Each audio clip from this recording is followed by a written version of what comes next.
अस्सलाम वालेकुम। हम आपको अपने चैनल लिटरेरी सर्कल में खुशामदीद कहते हैं। अच्छा, आज की वीडियो का टॉपिक है chapter number 6 of novel the great Gatsby. इस वीडियो में हम सबसे पहले जो मेजर थीम है उसको बयान करेंगे, डिस्कस करेंगे, एंड देन फिर हम जो इस चैप्टर की समरी है और क्रिटिकल एनालिसिस है उसको देखेंगे। एंड देन इसी में ही हम जो थीम्स है जो हम पहले नरेट करेंगे उसमें हम उसे डिपेक्ट करेंगे, किस तरह ये थीम डिपेक्ट हुए हैं इस चैप्टर नंबर 6 में। तो सबसे पहले जो थीम जनरली इस नावल का मेजर थीम है वो एक सोशल क्लास है। मतलब क्लास क्राइसिस है, अपर क्लास है, मिडिल क्लास है, between even the upper class में भी डिफरेंसेस है, वो हम डिस्कस करेंगे। एंड देन सेकंड नंबर पर जो है वो है रियलाइजेशन ऑफ आइडेंटिटी। मतलब आप आइडेंटिटी किस तरह गेट्स पे अपनी जो आइडेंटिटी है उसको वो रियलाइज़ करता है back in the past. And then जो थर्ड नंबर थीम है वो जनरली वेल्थ, कि किस तरह एक वेल्थ या दौलत इस चैप्टर नंबर 6 में भी रिवील हुआ है। इवन दो जो स्मॉल थीम है हाइपोक्रेटिक या cynical nature of the character वो भी मौजूद है, लेकिन ये मेजर थीम है नंबर फर्स्ट पर जो है वो ये जो रियलाइजेशन ऑफ सेल्फ आइडेंटिटी है, देन सोशल क्लास का है, एंड देन जो लास्ट वन जो है वो वेल्थ का है। तो सबसे पहले समरी इस चैप्टर की कुछ इस तरह है कि जो चैप्टर नंबर 5 था वो ख़त्म हुआ था जब गेट्सबे और डेजी गेट्सबे के घर पर मिले थे। अब चैप्टर नंबर 6 स्टार्ट होता है रूमर से, वही रूमर्स जो मतलब गेट्सबे के बारे में बताई जाती है, और जो मतलब अ, जो वेस्ट एग है या ईस्ट एग है, इन दोनों में ये रूमर है कि गेट्सबे ने किस तरह अपनी दौलत हासिल की, वो किस तरह इतना अमीर तरीन आदमी बन गया। एंड क्या ये उसकी जो मतलब सोर्स ऑफ इनकम है ये इलीगल थे या उसने कोई मर्डर किया था या क्या किया था। लेकिन ये रूमर जो है इसके लिए बहुत मतलब इंटरव्यूअर या मीडिया पर्सन आते हैं गेट्सबे के होम पर, लेकिन वो इसको एंटरटेन नहीं करता। इसके बाद निक जो है, जो नरेटर है इस नॉवल का, वो खुद गेट्सबी की हिस्ट्री बयान करता है। एंड ये history is not from the point of view of the rumours या गेट्सबी उसे बताते हैं, बल्कि निक असल जो हकीकत है, हिस्ट्री है ऑफ गेट्सबी की, वो बयान करता है। निक कहता है कि गेट्सबी का असल नाम जो है वो है जेम गेट्स, और ये जेम गेट्स जो था ये नॉर्थ डिकोटा में पैदा हुआ था। एंड देन उसने कॉलेज में भी मतलब उसने कॉलेज में भी दाखिला लिया था, लेकिन फिर वो ड्रॉप हो गया क्योंकि वो जो कॉलेज की फ़ीस करता था वो पे करने के लिए वो एज ए जनरेटर काम करता था। एंड देन जब वो कॉलेज से ड्रॉप हुआ गेट्स पे, तो वो एक लेक पर था, जो लेक सुपर है, वहाँ पर वो एज ए फिशरमैन काम करता था।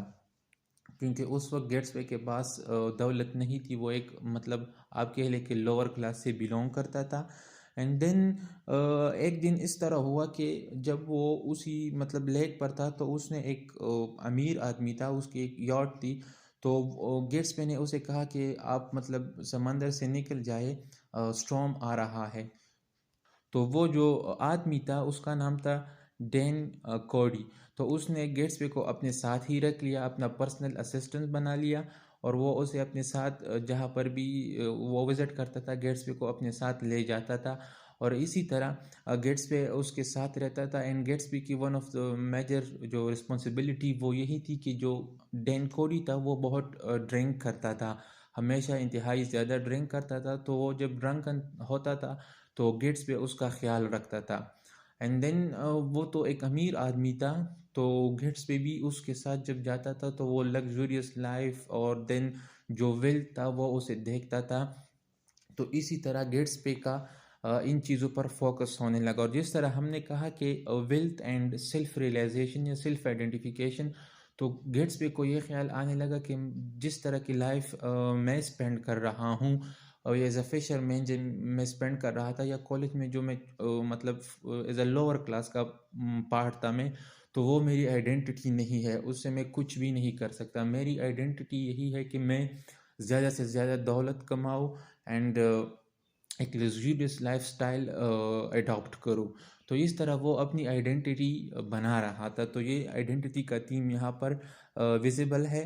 अच्छा, इसके बाद जब ये डैन कोडी मर जाता है तो उसने गेट्सबे के लिए $25,000 छोड़े थे, लेकिन वो उसको नहीं मिले क्योंकि उसकी जो वाइफ थी उसने गेट्सबे को ये नहीं लेने दिए।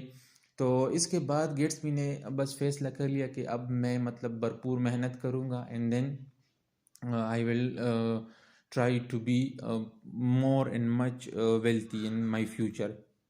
तो ये गेट्सबी की कहानी थी। एंड ये चैप्टर भी अगर आप इसे नेम देना चाहें तो मतलब गेट्सबी की मतलब पास्ट क्या था या गेट्सबी की हकीकत क्या थी, तो इसको ये नेम दे सकते हैं। एंड देन जब फिर जो मतलब सीन शिफ्ट होता है, वो निक दोबारा जो कहता है कि मतलब कुछ दिनों से वो गेट्सबे और डेजी को नहीं देख रहा था, तब से जब वो मतलब उनकी जो डेट थी वो गेट्सबे के होम पर हुई थी। लेकिन जब निक बाहर आता है एक दिन अपने घर से, तो गेट्सबे का जो मेंशन था वो उसके घर के साथ अटैच ही था।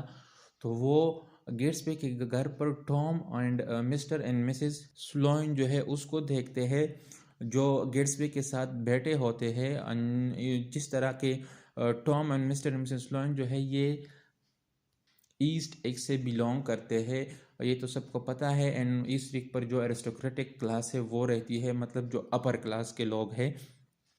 यहाँ पर जो सोशल क्लास है या क्लास की जो डिफरेंसेस है या क्लेशेस है वो थीम डिपेक्ट हुई है यहाँ पर। तो यहाँ पर वो गेट्स पे जो होता है वो बड़ा नर्वस फील कर रहा होता है और नेक इन चीज़ों को देख रहा होता है। और गेट्स पे जो होता है वो टॉम से कहते हैं कि हाँ मैं डेजी को जानता हूँ, उसके बारे में बातें होती है। एंड देन गेट्स पे मिस्टर एंड मिसेस स्लोन को डिनर पर इनवाइट करता है, लेकिन वो उसकी मतलब जो ऑफ़र है या इनविटेशन है उसको रिजेक्ट करते हैं। एंड वो मतलब एज अ पोलाइटनेस वो भी गेट्स पे को इनवाइट करते हैं, और गेट्स पे उनका जो इनविटेशन है उसको एक्सेप्ट करता है। तो ये एक अनसिंसियर इनविटेशन था, क्योंकि वो उसे जस्ट एज अ पोलाइटनेस के तौर पर इनवाइट कर रहे थे। वो असल में चाहते नहीं थे कि वो गेट्स पे को इनवाइट करे, लेकिन गेट्स पे ने उन्हें पहले इनवाइट किया, इसी वजह से उन्होंने दोबारा गेट्स पे को इनवाइट किया। और यहाँ पर मतलब जो आप देख सकते हैं कि किस तरह ये लोग गेट्सबे के ऑफ़र को एक्सेप्ट नहीं कर रहे थे, और वो मॉक कर रहे थे, गेट्सबे का मजाक उड़ा रहे थे कि ये एक न्यू मनी मैन है, मतलब इसकी जो क्लास है, सोशल स्टैंडिंग है, वो इतनी इन्फ्लुएंशियल या इफेक्टिव नहीं है, ये तो एक एरिस्टोक्रेटिक बंदा नहीं है, इसने पता नहीं दौलत कहाँ से कमाई है। तो यहाँ पर क्लास का जो थीम है वो डिपेक्ट हुआ है। एंड देन ये सीन ख़त्म हो जाता है। एंड देन इसके बाद सैटरडे नाइट पर, जिस तरह उमूमन throughout the novel Saturday night पर गेट्स पे जो है वो पार्टी देता है, तो इसी तरह एक पार्टी होती है। इस पार्टी में टॉम एंड मिसेस टॉम मतलब जो डेजी है वो भी आ जाते हैं और निक भी आ जाता है। लेकिन इस पार्टी का जो माहौल था स्पेसिफिकली फॉर डेजी एंड निक, वो इतना हैप्पी या एक्साइटेड नहीं था, और इसकी एक मेन रीज़न यही थी कि जो टॉम है डेजी का हस्बैंड, वो मतलब उन उसने अब तक ये अफेयर को या जो डेजी एंड गेट्सबे की जो रिलेशन है उसको अभी तक उसका पता नहीं था, लेकिन उसको शक था, और इसी वजह से वो शकी निगाह से हर वक्त गेट्सबे एंड डेजी का पीछा करता था। एंड देन वो डेजी से कहता था कि जो गेट्सबे का जो वेल्थ है वो उसने बॉटलिंग से कमाई है। एज अ रिजल्ट डेजी उसको गेट्सबे को डिफेंड करती थी और कहती थी कि नहीं, ये जो वेल्थ है ये उसने मतलब बॉटलिंग से नहीं कमाई, रादर उसकी मतलब ड्रग स्टोर जो है, मेडिसिन जो वगैरह के स्टोर होते हैं उसकी इसकी एक चेन है, मतलब बहुत ज़्यादा स्टोर है, उसने दौलत या जो वेल्थ वहाँ से कमाई। और यहाँ पर वंस अगेन जो वेल्थ का थीम है वो डिपेक्ट हुआ है। इसी तरह ये तीनों थीम जो थे हमने डिस्कस कर लिए through out this critical analysis.